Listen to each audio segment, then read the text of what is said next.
Start करते हैं class 7th chapter 14 that is electric current and its effect से। You might have tried the game how steady is your hand suggested in chapter 12 of class 6। वहाँ पे एक activity थी जहाँ पे आपको देखना था कि आपका हाथ कितना स्थिर रहता है, ठीक है। और अगर आपने वो एक्टिविटी क्लास 6 में ट्राई नहीं करी है तो आप अभी ट्राई कर सकते हो। Paheli and Bujo had also set up the game by connecting an electric circuit as suggested in class 6। यानी कि पहेली और बूजो ने क्या किया है, एक इलेक्ट्रिक सर्किट को कनेक्ट करा है जो क्लास 6 में उन्होंने पढ़ा था उसको लेके। They had lots of fun trying it out with their families and friend. और उनको बहुत मज़ा आया ये एक्टिविटी करने के बाद। They enjoyed it so much that they decided to suggest it to a cousins of their who stayed in a different town. उनको इतना अच्छा लगा ये एक्टिविटी करने के बाद, इतना फन उन लोगों ने किया कि उन्होंने डिसाइड किया कि वो एक कज़न को बताएंगे जो दूसरे टाउन में रहता है। So Paheli made a neat drawing showing how the various electric components were to be connected. तो पहेली ने क्या किया, एक बहुत ही साफ सी नीट ड्राइंग बनाई उसने, और उससे क्या हुआ, उसे ये पता चला कि इलेक्ट्रिक कंपोनेंट्स को कैसे कनेक्ट करते हैं, ठीक है। यहाँ पे ये देखा, setup to check how steady your hand is. Can you draw this circuit conveniently, क्या आप इसको ड्रॉ कर सकते हो। It made Boojho wonder if there was an easier way to represent this electric component. Boojho को लगा कि ऐसे ड्राइंग करके बनाने से अच्छा कोई ऐसा तरीका हो, कोई ऐसा ईजी तरीका हो जिससे वो इलेक्ट्रिक कंपोनेंट को शो कर सकें, ठीक है। अब देखो, कोई भी इलेक्ट्रिक कंपोनेंट शो करने के लिए एक्चुअली में कुछ सिंबल्स यूज़ होते हैं। तो इस चैप्टर में हम उन सिंबल्स के बारे में पढ़ेंगे। Some common electric component can be represented by symbols, यानी कि जो इलेक्ट्रिक कंपोनेंट्स होते हैं उनको हम सिंबल्स के थ्रू रिप्रेजेंट कर सकते हैं। टेबल 14.1 में कुछ इलेक्ट्रिक कंपोनेंट और उनके सिंबल्स हैं जो दिखा रखे हैं। आप इन सिंबल्स को नॉर्मली नोटिस करते रहते होंगे किस तरह से वो दिखते हैं, और डिफरेंट बुक्स में कई बार आप देखोगे कि ये सिंबल्स किस तरह से दिखाए जाते हैं। इस बुक में हम लोग क्या करेंगे, सिंबल्स को यूज़ करेंगे जो नीचे दिखा रखे हैं। मैं एक बार आपको दिखा देती हूँ। ये देखिए, ये कुछ सिंबल्स दिखा रखे हैं कि इलेक्ट्रिक सेल का सिंबल कैसा होता है, इलेक्ट्रिक बल्ब का सिंबल कैसा होता है, ऑन किस पोजीशन में बोलते हैं, ऑफ किस पोजीशन में बोलते हैं, बैटरी किस तरह दिखाते हैं और वायर किस तरह दिखाते हैं, ठीक है। उसके बाद उसने क्या बोला, Now look at the symbols carefully. In the symbol for the electric cell, notice that there is a longer line and a shorter but thicker parallel line. यानी कि उसने क्या बोला, जब आप इलेक्ट्रिक सेल को नोटिस करोगे, एक बार नोटिस करो तो एक लंबी लाइन है और एक छोटी लाइन है। और जो ये छोटी वाली लाइन है, यानी कि ये छोटी लाइन है, ये थिक है, मोटी है, ठीक है। दो लाइनें पैरेलल हैं और जो छोटी लाइन है वो थिक है। तो यहाँ पे क्या बोला, in the symbol of the electric cell the longer line represent the positive terminal. जो आपका सेल है उसमें जो ये सिंबल है उसके अंदर क्या है, लॉन्गर लाइन क्या रिप्रेजेंट करती है, पॉजिटिव टर्मिनल। जो प्लस का साइन होता है ना एक सेल में, वो रिप्रेजेंट करती है लॉन्गर लाइन। और जो छोटी लाइन होती है, थिकर लाइन, शॉर्टर लाइन, वो रिप्रेजेंट करती है नेगेटिव टर्मिनल। तो यहाँ पे आप देखिए, पॉजिटिव यानी ये पॉजिटिव साइड शो कर रही है जो बड़ी लाइन है, और जो थिक लाइन है वो नेगेटिव साइड शो कर रही है। For a switch the on position and the off positions are represented by the symbols as shown. नीचे आप देखो, ऑन पोजीशन और ऑफ किस तरह से सिंबल्स के थ्रू रिप्रेजेंट कर रखा है।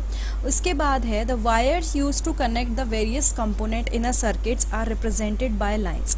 यानी कि जो वायर्स, जिन वायर्स के थ्रू अलग अलग सर्किट्स को ज्वाइन करते हैं या फिर कई सारे कंपोनेंट्स को जोड़ते हैं, उनको कैसे रिप्रेजेंट कर रखा है, लाइंस के थ्रू, ठीक है। टेबल 14.1 में एक बैटरी है, a battery and its symbols are also known, ठीक है। तो 14.1 के अंदर क्या है, एक बैटरी और उसके सिंबल्स हम देख सकते हैं। यहाँ पे देखिए, बैटरी और उसके सिंबल्स दिखा रखे हैं। देखो, do you know what a battery is. अगर आपसे पूछा जाए कि बैटरी क्या होता है तो क्या आप बता पाओगे बैटरी क्या होता है। बैटरी का सिंबल देखो, बैटरी के सिंबल में आपको काफ़ी हद तक सिमिलर चीज़ लगेगी जो सेल में होती है। यहाँ पे सिंगल सेल है लेकिन यहाँ पे डबल सेल का साइन है, तो इससे हम आइडिया लगा सकते हैं कि बैटरी क्या होता है। So we connect two or more cells together as shown in figure 14.2। हम क्या करते हैं, एक से ज़्यादा सेल को कनेक्ट करते हैं जब बैटरी बनानी होती है। तो यहाँ पे देखिए, ये आपका कैसे कनेक्ट कर रखा है, ठीक है। Now notice that the positive terminal of one cell is connected to the negative terminal of the next cell. हमेशा क्या होगा, जो पॉजिटिव टर्मिनल होगा, एक का पॉजिटिव टर्मिनल दूसरे के नेगेटिव से क्या होगा, कनेक्टेड होगा। एक बार देख लीजिए, यहाँ पे देखिए, अगर आप देखो ये पॉजिटिव और नेगेटिव कनेक्टेड है, ठीक है। तो इसने क्या दिखाया है कि एक का पॉजिटिव टर्मिनल दूसरे के नेगेटिव टर्मिनल के से कनेक्टेड होगा, एक सेल का पॉजिटिव दूसरे का नेगेटिव। और इस तरह के कॉम्बिनेशन में जिसमें 2 से ज़्यादा सेल होते हैं उसको हम क्या बोलते हैं, we call it battery. Now many devices such as torches, transistors, toy, TV remote control use batteries। बहुत सारे ऐसे devices हैं जो क्या use करते हैं, batteries use करते हैं। However, in some of these devices, the electric cells are not always placed one after the other as shown in figure 14.2। देखो, कई सारे ऐसे डिवाइसेस होते हैं जिसमें बैटरी यूज़ होती है, लेकिन यहाँ पे जो डिवाइसेस हैं वहाँ पे जो सेल्स हैं वो ऐसे प्लेस नहीं करते जैसे दिखा रखा है ना कि एक के बाद एक के बाद, ऐसा ज़रूरी नहीं है कि ऐसे हो। Some time the cells are place side by side. कई बार क्या होता है, जो सेल्स होते हैं वो साइड बाय साइड प्लेस करते हैं, एक के बाद एक प्लेस करते हैं।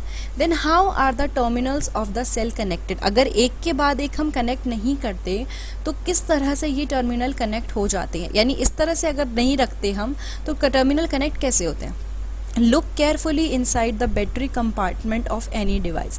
आप कोई भी, चाहे आप अपने रिमोट के पीछे का पार्ट देख लो जहाँ पे बैटरी वगैरह लगा सकते हो, there is usually a thick wire or a metal strip connecting the positive terminal of one cell to the negative terminal of the next cell.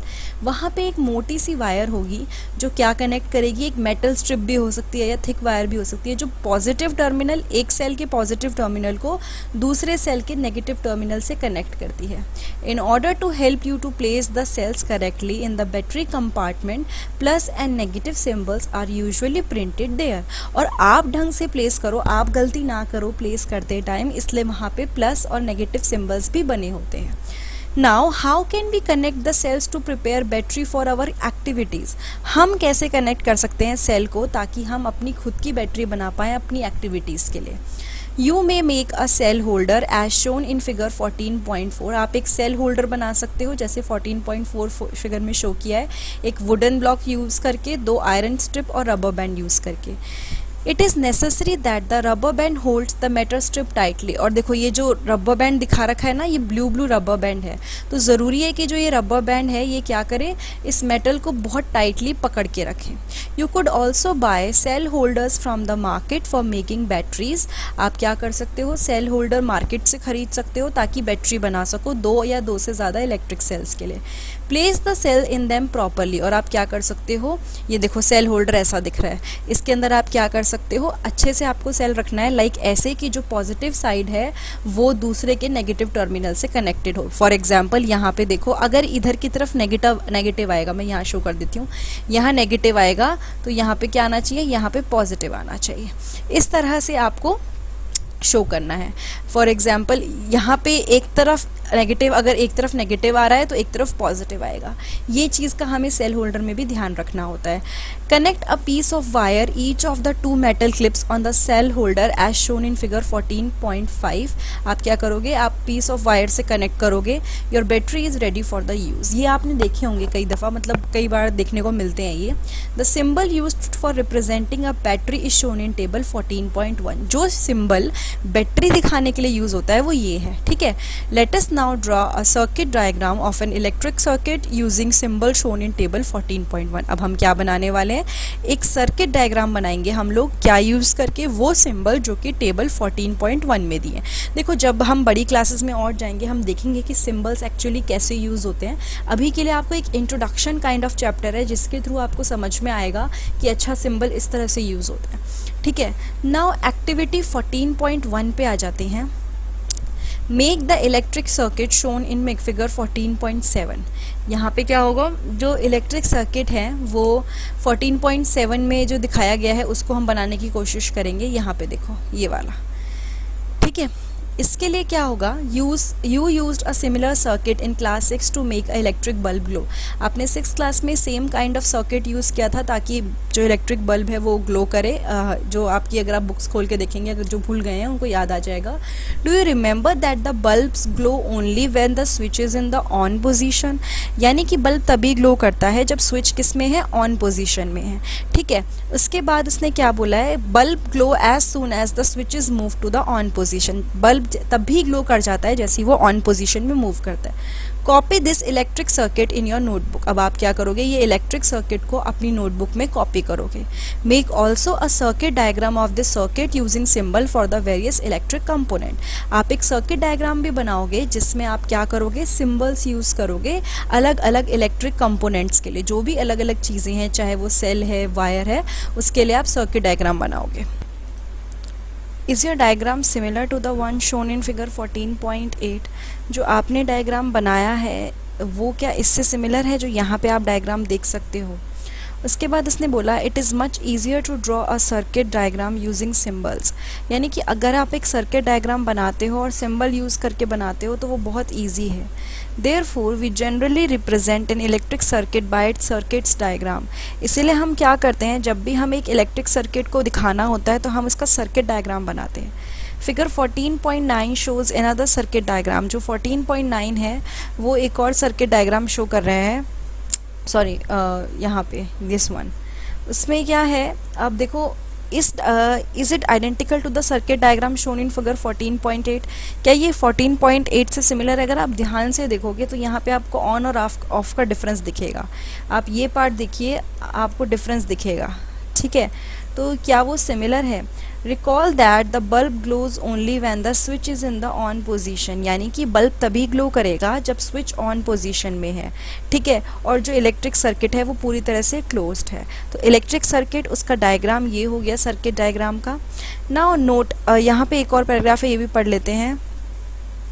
जो पहेली और बूझों ने सोचा कि जो बैटरीज यूज़ होती हैं ट्रैक्टर्स में या ट्रक में, वो भी सेल्स की बनी होती हैं, ठीक है? Then why it is called a battery. और इस चीज़ को लेके हम आगे पढ़ेंगे। मेन अभी हमें ये देखना है, नोटिस दैट द की और switch can be placed anywhere in the circuit. हमें ये चीज़ ध्यान रखनी है, जो की होती है या फिर जो स्विच होता है वो हम कभी भी सर्किट में कहीं भी रख सकते हैं। When the switch is in the on position, the circuit from the positive terminal of the battery to the negative terminal is complete. जब स्विच ऑन पोजीशन में होता है तो क्या होता है, पॉजिटिव, ठीक है? यानी ये आपका पोर्शन है, वहाँ से लेके नेगेटिव तक का जो भी पूरा पूरा का पूरा टर्मिनल होता है वो कंप्लीट हो जाता है। The circuit is then set to be closed. और हम ऐसा बोलते हैं कि जो सर्किट है वो पूरी तरह से क्लोज्ड है और जो करंट है वो इसमें फ़्लो कर सकता है। जब स्विच ऑफ होता है यानी कि इसमें, तब क्या होता है, हमारा सर्किट इनकम्प्लीट होता है। और सर्किट इनकम्प्लीट होने का मतलब है कि ये आपका जो सर्किट है ओपन है और यहाँ पे करंट फ्लो नहीं कर पाएगा। In the bulb there is a thin wire called the filament. बल्ब के अंदर एक पतली सी वायर होती है जिसको फिलामेंट बोलते हैं, which glows when an electric current passes through it. और ये जो फिलामेंट होता है ये ग्लो करता है जब उसमें से इलेक्ट्रिक करंट पास होता है। When the bulb get fuse its filament is broken. यानी कि अगर हम बोलते हैं कि बल्ब फ्यूज़ हो गया तो इसका मतलब उसका जो फिलामेंट है वो क्या है, वो टूट चुका है। Caution, never touch a lighted electric bulb connected to the mains. यानी कभी भी एक जला हुआ इलेक्ट्रिक बल्ब आप डायरेक्टली टच मत करो जो स्विच से कनेक्टेड है, वो बहुत गर्म भी हो सकता है और आपका हाथ बुरी तरह गर्म हो सकता है। Do not experiment with the electric supply from the mains और अ जनरेटर और एन इन्वर्टर।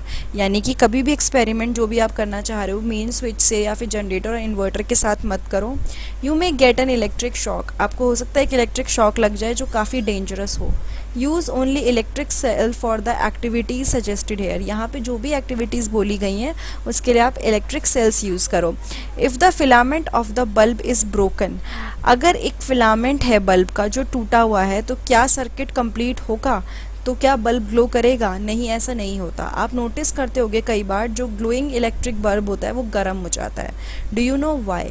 देखिए इस पार्ट में, ये पार्ट 1 था, हमने इसमें स्विचेस के बारे में पढ़ा, उसके सिंबल्स के बारे में पढ़ा, ऑन एंड ऑफ के बारे में पढ़ा, बैटरी के बारे में पढ़ा। तो ये वीडियो अगर आपको अच्छी लगी है तो प्लीज़ लाइक, कमेंट, सब्सक्राइब और शेयर करना मत भूलिएगा। अगर आपको पार्ट 2 और 3 देखना है तो वो आपको नीचे डिस्क्रिप्शन बॉक्स में उसका लिंक मिल जाएगा। उसके अलावा आप डिस्क्रिप्शन बॉक्स में देख सकते हैं, आपको 7th क्लास के और सब्जेक्ट्स के चैप्टर में मिल जाएंगे, वरना डायरेक्टली मेरे चैनल पे प्लेलिस्ट पे जाइए या फिर आप डायरेक्टली क्या कर सकते हैं, होम पेज पे जाइए, वहाँ पे आपको सारे सब्जेक्ट और chapters according to the playlist arrange हुए हुए मिल जाएंगे। Thank you so much.